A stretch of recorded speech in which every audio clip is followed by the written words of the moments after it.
Good morning, everyone. We will continue our study today. Students, today we will learn COVID-19 social effect. आज हम लोग जानेंगे कोविड-19 संक्रमण के सामाजिक प्रभाव, यानी समाज पर कोविड-19 ने किस तरह से प्रभावित किया। इन बातों से, इन तथ्यों से हम लोग अवगत होंगे। ओके स्टूडेंट्स, वीडियो को स्किप ना करें, वीडियो को पूरा पूरा देखें और अपने नॉलेज को इंक्रीज करें। ओके, मैंने इससे पहले प्लेलिस्ट में कोविड-19 के आर्थिक प्रभाव पर एक वीडियो डाली है, उसे भी आप जरूर देखें। ओके, कोविड-19 संक्रमण से बचाव, रोकथाम, उपचार एवं पुनर्वास हेतु विश्व के लगभग सभी देशों में लॉकडाउन, आइसोलेशन, क्वारंटाइन की लगभग एक जैसी नीति अपनाई गई। भारत ने भी इस नीति को अपनाई, लॉकडाउन की, आइसोलेशन की और क्वारंटाइन की, ठीक है, कि लगभग एक जैसी नीति अपनाई, जिसे व्यक्ति से व्यक्ति, परिवार से परिवार, इस बात को गौर करें, व्यक्ति से व्यक्ति, परिवार से परिवार, समुदाय से समुदाय के बीच दूरियां बढ़ गई। लोग एक दूसरे से मिलने, बातचीत करने से कतराने लगे। प्रत्येक व्यक्ति का अन्य व्यक्ति संक्रमित नजर आने लगा, यानी प्रत्येक व्यक्ति को अन्य व्यक्ति संक्रमित नजर आने लगा। घरेलू एवं वैश्विक स्तर पर कोविड-19 संक्रमण के सामाजिक प्रभाव लगभग एक जैसे रहे। लॉकडाउन के दौरान आर्थिक गतिविधियां के लगभग बंद हो जाने से नगरों, जनपदों, राज्यों, देशों की सीमाएं सील कर दिए जाने से बहुत बड़ी संख्या में लोगों के रोजगार, आजीविका पर प्रतिकूल प्रभाव पड़ा। Okay, centre for monitoring Indian economy के एक अध्ययन के अनुसार भारत में कोविड-19 महामारी शुरू होने से पूर्व, यानी मैं आपको ये बात बता दूं कि कोविड यहाँ कह रहा है कि कोविड-19 महामारी शुरू होने से पूर्व मध्य मार्च 2020 बेरोजगारी की दर 7% के स्तर पर थी। बेरोजगारी कितना था? 7% स्तर पर, जो 3 मई 2020 के सप्ताह में 27.11% हो गई। बेरोजगारी की दर ग्रामीण क्षेत्रों में 26.69%, इसे भी आप गौर करें। ओके, तथा शहरी क्षेत्रों में 29.22% थी। कोविड-19 लॉकडाउन से सर्वाधिक प्रभावित वर्ग कौन था, इसे भी आप समझें। कोविड-19 लॉकडाउन जो हुआ, उससे सबसे ज़्यादा प्रभाव किसको पड़ा? तो असंगठित क्षेत्रों को पड़ा। अनौपचारिक क्षेत्र में कार्यरत श्रमिक, रेहड़ी, ठेला वाले, निर्माण कार्यों में लगे, दुकानों, बाजारों में काम करने वाले, रिक्शा, ऑटो रिक्शा चलाने वाले, कूली, घरों में काम करने वाले, दिहाड़ी पर काम करने वाले हुए। मतलब ये सबसे ज़्यादा ये इन पर सर्वाधिक ये जो प्रभावित वर्ग थे, असंगठित और अनौपचारिक वर्ग के, ये क्षेत्र पर ज़्यादा प्रभाव पड़ा। किसका? कोविड-19 का। ओके, यानी कोरोना वायरस का। इन लोगों की आय लगभग शून्य हो गई। स्वाभाविक है, जब लोगों के काम नहीं होंगे, लोगों के इनकम नहीं होंगे, और तो लोगों का जो लिविंग स्टैंडर्ड है वो स्वाभाविक ऑटोमेटिक डाउन हो जाएगा। किसी भी देश, राज्य की सरकार के पास अनौपचारिक रूप से रोजगाररत व्यक्तियों की वास्तविक संख्या का कोई आंकड़ा उपलब्ध नहीं है कि कितने लोग बेरोजगार हो गए। तथापि अंतर्राष्ट्रीय श्रम संगठन के एक आकलन के अनुसार वर्ष 2019 में एशिया तथा प्रशांत क्षेत्र में कामगारों की कुल संख्या 1.9 अरब, इसे भी आप गौर करें, 1.9 अरब में से 2/3 यानी 1.3 अरब यानी 68.42% लोग अनौपचारिक रूप से रोजगाररत हैं, और वे अब ये सभी बेरोजगार हैं तथा इनकी आजीविका भी छिन चुकी है। समाज पर इसका गहरा प्रभाव पड़ा है। ओके, भारत के सॉलिसिटर जनरल तुषार मेहता, अभी वर्तमान में भारत के सॉलिसिटर जनरल कौन है? तुषार मेहता ने सर्वोच्च न्यायालय में 28 मई 2020 को दाखिल एक जवाब में बताया कि कोविड-19 महामारी लॉकडाउन के दौरान इसी दिनांक तक 89 लाख प्रवासी श्रमिकों को उनके गांव तक पहुंचाया गया, जिस इनमें से 80% ओके श्रमिक बिहार उत्तर प्रदेश के हैं। यानी 80% जो श्रमिक हैं वो बिहार और उत्तर प्रदेश के हैं।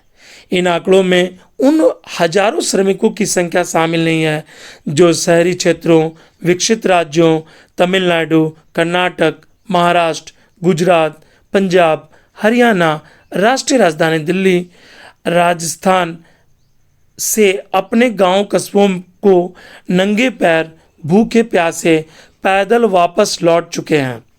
इसे भी आपको गौर करें।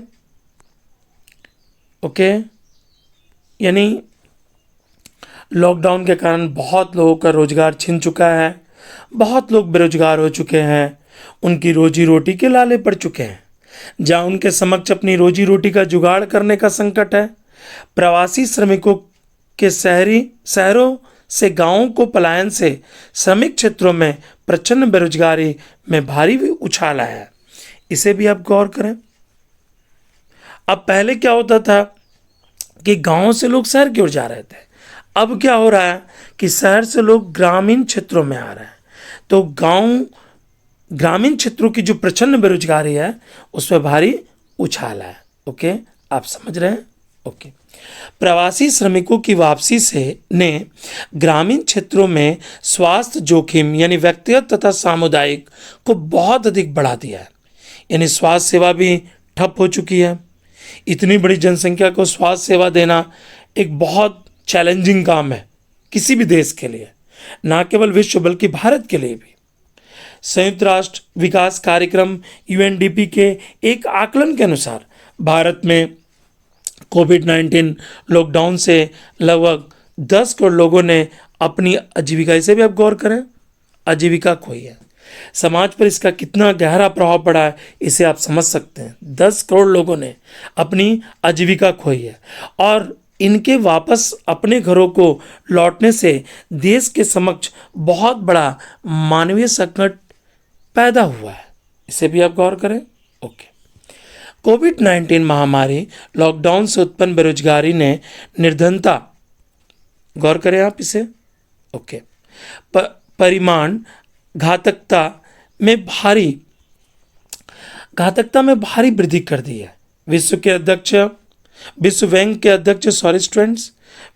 के अध्यक्ष डेविड मालपास के अनुसार SARS-CoV-2 से उत्पन्न गंभीर आर्थिक संकट के परिणाम स्वरूप विश्व 6 करोड़ से अधिक लोग वापस पुनः अति निर्धनता यानी 1.9 अमेरिकी डॉलर प्रतिदिन प्रति व्यक्ति से कम आय पर जीविकोपार्जन करने में फंस चुके हैं। ये किसने कहा?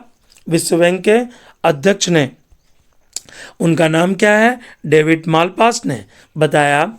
देखिए, पहले हम लोग अब हम लोग कोविड-1 में आए, अब कोविड-2 में आए, अब तीसरी लहर जो आने वाली है, इससे न केवल सामाजिक पर गहरा प्रभाव पड़ा बल्कि आर्थिक संकट भी हुआ और 6 करोड़ से अधिक लोग अति निर्धन हो गए, न केवल भारत में बल्कि विश्व में, और वो पॉवर्टी के ट्रैप में फंस चुके हैं। ओके, कोविड-19 लॉकडाउन से वैश्विक उत्पादन में 2020 में 5% से भी अधिक की गिरावट हो जाने की, निर्धनता में कमी लाए जाने की विगत 3 वर्षों की उपलब्धि रिवर्स हो जाएगी। इसे भी आप समझें। यानी लॉकडाउन में जो उत्पादन है हमारा 5% से अधिक की गिरावट हो गई है।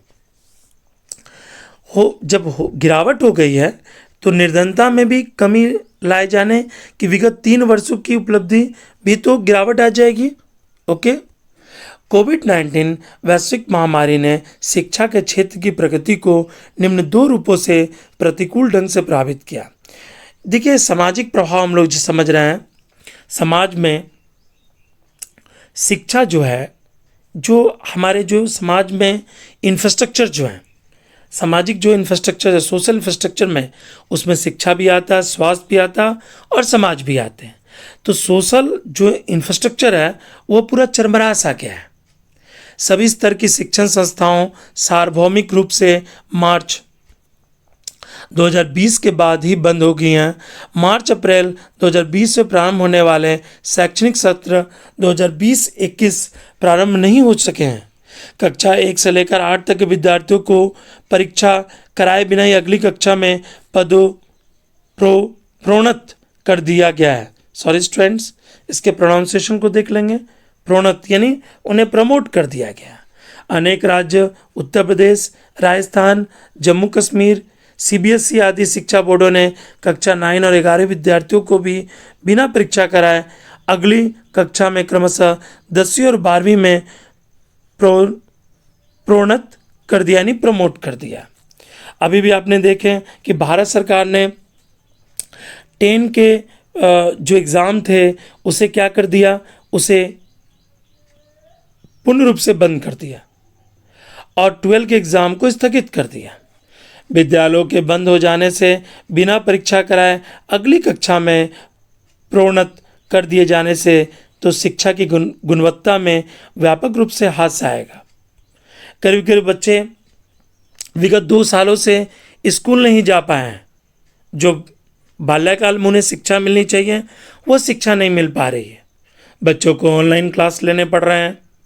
तो जो उनकी गुणवत्ता है शिक्षा की जो गुणवत्ता है, स्वाभाविक उसमें गिरावट आएगी। ये तो बात आप समझ ही रहे हैं। ओके, कोविड-19 वैश्विक महामारी लॉकडाउन ने आर्थिक सुस्ती बढ़ा दी है, जो शिक्षा और स्वास्थ्य जैसी सामाजिक अधोरचना क्षेत्र में संसाधनों की कमी के रूप में परिलक्षित होगी। इसे भी आप ध्यान दें। यानी कोविड-19 जो वैश्विक महामारी है, हमने कोविड-1 भी देखा, अब कोविड-2 दूसरी लहर का हम सामना कर रहे हैं। हम तीसरी लहर से भी विगत डरे हुए हैं कि कब तीसरी लहर आएगी, और इसका असर बताया जा रहा है कि इस तीसरी लहर का असर स्वाभाविक रूप से बच्चों पर ज़्यादा पड़ेगी।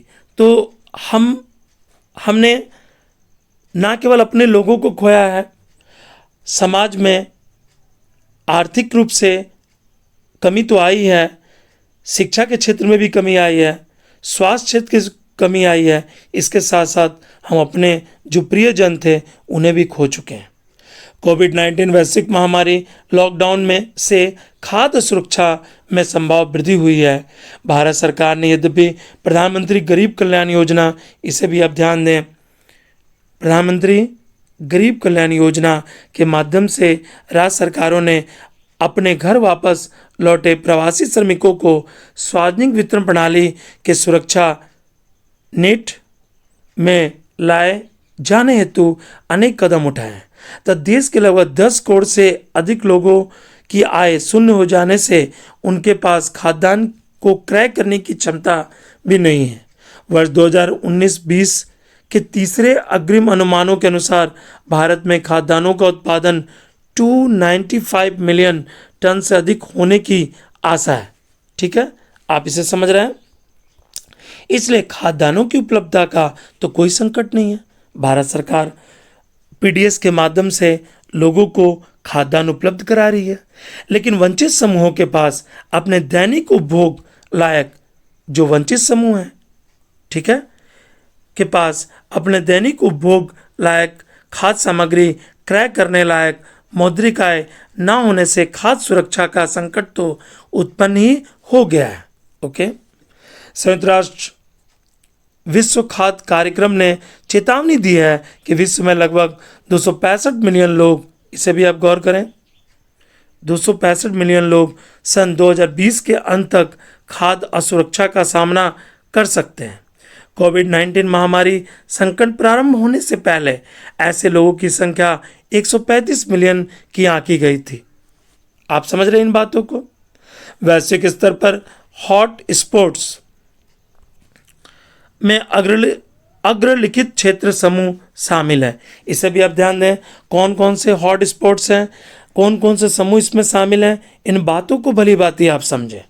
पहला, अशांत एवं संघर्ष प्रभावित राज्य, देश जहां बीमारी एवं सोशल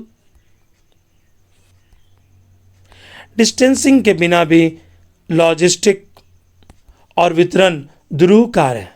बार बार होने वाली चरम मौसमी परिवर्तन, देखिए मौसम में तो परिवर्तन हो रहे हैं। ओके, अप्रैल मई में दक्षिण एशिया में टिड्डी के आक्रमण जैसे कीटों के प्रभाव से उत्पन्न हुए संकट ने 23 देशों में खाद्यान्न प्रभावित हो सकता है। ये भी एक तो बहुत बड़ा आपने देखा था कि टिड्डियों ने किस तरह से हमारे भी कई राज्यों को प्रभावित किया, जिससे हमारे खाद्यान्न पर असर पड़ा। कोविड-19 संकट उत्पन्न होने से पूर्व भी लंबे समय से खाद्य सुरक्षा से प्रभावित लगभग 820 मिलियन लोग सहित निर्धन और आरक्षित लोग महत्वपूर्ण ढंग से, यानी 820 मिलियन लोग सहित निर्धन भी लोग हैं इसमें, ठीक है, शामिल है।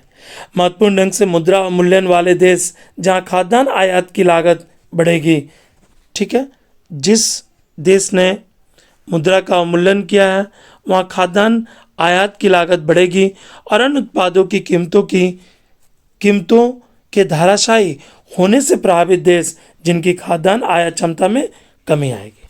ओके स्टूडेंट्स, आज आप कोविड-19 के प्रभाव को समझ गए, इसके सामाजिक प्रभाव किस तरह से पड़े, हमने हर बिंदुओं पर चर्चा की आपसे। ओके, यदि आपको वीडियो पसंद आया तो वीडियो को लाइक, शेयर और सब्सक्राइब करना ना भूलें। वीडियो देखने के लिए धन्यवाद।